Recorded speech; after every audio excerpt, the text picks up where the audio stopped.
ফুটবলের মাঠে মেসি মানেই জাদু, মেসি মানেই গোল। আর হ্যাঁ, মেসি মানেই বিশ্বসেরা। যদিও বিশ্বসেরা টাউনটা হয়তো সব সমর্থক ভালোভাবে নেবেন না, কারণ তাদের কাছে রোনাল্ডোই সেরা।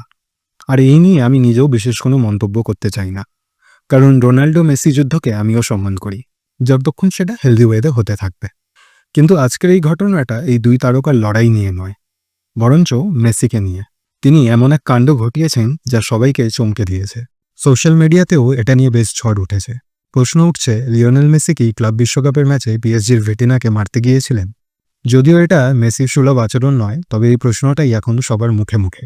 আসলে ঘটনাটি ঘটেছে গতকাল, যেখানে পিএসজি বনাম ইন্টার মিয়ামি ক্লাব ওয়ার্ল্ড কাপের প্রি কোয়ার্টার ফাইনালে মুখোমুখি হয়েছিল। যারা খেলাটা দেখেছো তারা জানোই যে খেলাটা প্রথম থেকেই ছিল একপেশে। আর আমার মনে হয় অতি বড় মেসির সমর্থকরাও এটা আশা করেননি যে ইন্টার মিয়ামি চ্যাম্পিয়ন্স লিগ জয়ী পিএসজিকে হারাতে পারবে। আর ফলটাও তাই হয়েছিল। পিএসজি 4-0 গোলে ম্যাচটা জিতে নিয়েছিল। ইনফ্যাক্ট ফার্স্ট হাফ শেষ হওয়ার আগেই পিএসজি 4-4টি গোল করে ফেলেছিল, যেখান থেকে ইন্টার মিয়ামি আর ঘুরে দাঁড়াতে পারেনি। ম্যাচটায় পিএসজির দাপট এতটাই ছিল যে তারা 67% বল পজিশন রেখেছিল, 19টা টোটাল শট মেরেছিল, যার মধ্যে 9টাই অন টার্গেট ছিল। মানে গোলের সংখ্যা কিন্তু আরও বাড়তেই পারত।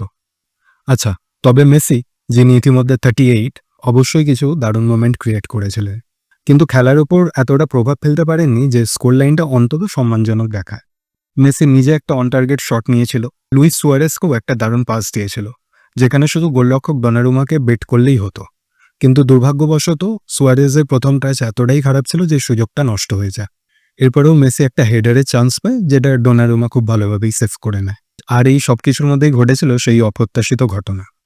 আমি ভিডিও লিঙ্কটি ডেসক্রিপশনে দিয়ে দেবো, যেখান থেকে তোমরা ওই ঘটনাটি দেখতে পারো। এই ভিডিওটা দেখি মেসির ক্রিটিক্সরা বলছে আধুনিক ফুটবলের গোট নাকি এতটাই হতাশ হয়ে পড়েছিলেন যে পিএসজির ভিটিনার দিকে হাত চালিয়েছিলেন, যেন তিনি ঘুষি মারতে চাইছিলেন। ভিডিওতে দেখা যাচ্ছে মেসি আর ভিটিনা মাঝমাঠে বলের জন্য লড়াই করছিলেন। প্রাক্তন বার্সেলোনা তারকা এই লড়াইয়ে হেরে যান, কারণ ভিটিনা সহজেই তাকে আটকে দেন এবং তার টিমমেটের কাছে বল পাস করে দেন।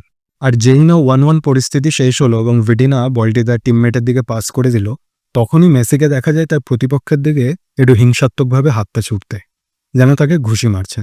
আর এই ভিডিও ভাইরাল হওয়ার পরই অনেকেই মেসিকে নিয়ে কড়া মন্তব্য করেছে। একজন ইউজার তো বলেই ফেলেন, এই লোকটা হার স্বীকার করতে জানে না, খুব বাজে একজন খেলোয়াড়। আরেকজন লিখেছেন, আপনি কিভাবে সর্বকালের সেরা একজন হয়েও কোনো স্পোর্টসম্যান স্পিরিট রাখতে পারেন না। যাই হোক, তবে ম্যাচের রেজাল্টের থেকে মেসির এই অ্যাকশনই বেশি নজর কেড়েছে। তো বন্ধুরা, এই ভিডিও ফুটেজ এবং সোশ্যাল মিডিয়া প্রতিক্রিয়া দেখে তোমাদের কি মনে হয়? সত্যিই কি মেসি ভেটিনার দিকে ঘুষি মারতে চেয়েছিলেন, নাকি এটা জাস্ট একটা রিয়াকশন ছিল? তোমাদের মূল্যবান মতামত কমেন্টসে অবশ্যই জানিও। আর ফুটবলের মাঠের ভেতরের এবং বাইরের এইসব খবরগুলো জানতে হলে অবশ্যই চ্যানেলটিকে সাবস্ক্রাইব করে দিও। এখন এই পর্যন্ত, খুব তাড়াতাড়ি ফিরছি নতুন কোনো খেলার ডাক নিয়ে।